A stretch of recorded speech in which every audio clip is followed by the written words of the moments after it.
nifundishije nibeshye ntabwo bikubangamira ngo simukadi yawe ko nifundishije nibeshye ntabwo bikubangamira wayifunze kubera iki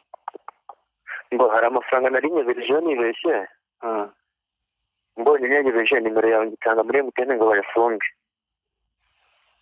none se iyo umpamagara nkayagusubiza wenda niyo makosa nkoze ariko byaba byiza wowe nta yandi mafaranga wari ufitemo kugira ngo tuyafungane nayo nyeberejeho ngo byaba byiza wowe nta yandi mafaranga yawe wari ufitemo kugira ngo batayahagarikane n'ayanjye usibye bintu koko wohereje angahe 48,500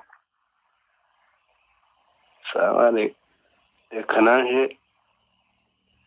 mbe nyikenuzamo nari nkennye wari ukennye nawe wari ukennye nawe wari ukennye ngo wari ukennye ngo urawikenuzamo tereka nyikenuzemo naje gakeya